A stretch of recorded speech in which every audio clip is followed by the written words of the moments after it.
আজকে পরিগল্প 13 নম্বর বলবো। তার আগে একটা কথা না বললেই নয়, গতকাল রাত 12:30টার দিকে যে একটা কাঙ্ক্ষিত ঘটনা ঘটে যায়, এটা আপনারা ফেসবুক লাইভের মাধ্যমে দেখতে পারবেন।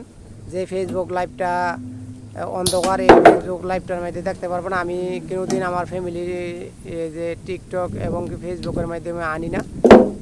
তারপর তো কালকে আমি যে একটু সমস্যা হয়ে গেছে, আমি লাইভ করা শুরু করি। আমি যে একটা ঘটনা ঘটে আমি সাথে সাথে লাইভ করি।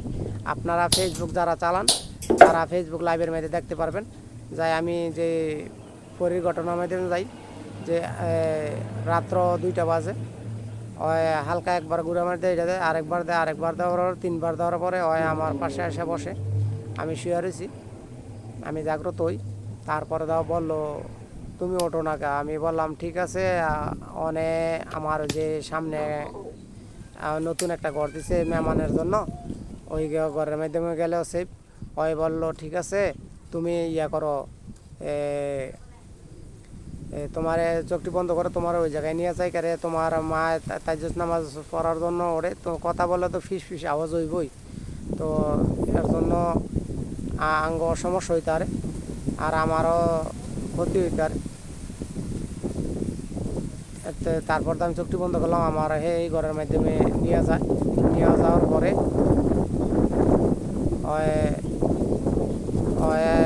বসলো এক পাশে, আমি এক পাশে বসলাম। বললাম রাত্র অনেক হয়েছে, আমরা শুয়ে কথা বলি, এই জায়গার মধ্যে কোনো সমস্যা নাই। তো শুয়া কথা বললো। পরে আমার যেই গেঞ্জিটা ছিল, এই গেঞ্জিটা খুললে ওই আমার বুকের মধ্যে মাথা রাইখা ওই কথা বলতেছে, আর আমার চুল্লি বানিয়ে দিতেছে। তারপর এক পর্যায়ে আমিও আস্তে আস্তে অনেক বুঝতে পারি। তো আমিও ওরে দইরা দন্ডা গালের মাধ্যমে আদর দিই। ওই আমারে টানটা নিয়ে দুইটা আদর দেওয়ার পরে ওর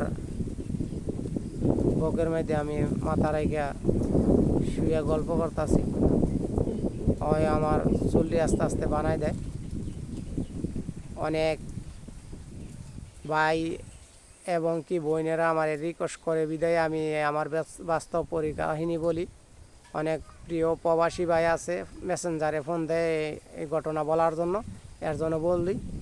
কিন্তু আমার যে নতুন বাড়িতে আসছি, চারিদিকটা যে বাগান আর বাগান, আমার ওয়াইফেও বলে তুমি যে, আমি তো মাঝে মাঝে আমার মোবাইল দা শুনি, তুমি গল্প টল্প বলো, যদি আঙ্গ সমস্যা হয়। তো আমি তো কোনো অন্যায় কাজ করি নাই। আর যারা আমার নতুন বাড়িতে আছে, কিছু আজব কিছু আছে, আঙ্গরে অন পর্যন্ত ক্ষতি করে না, ওরা ভালো লোকই।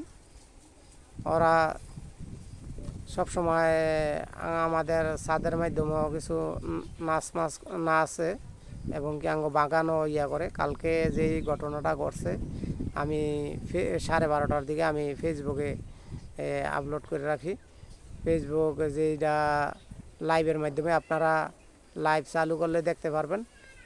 আমি বিস্তারিত পরে আবার বলবো, 14 নম্বর ঘটনা পরে বলবো আবার আপনার ঘরে।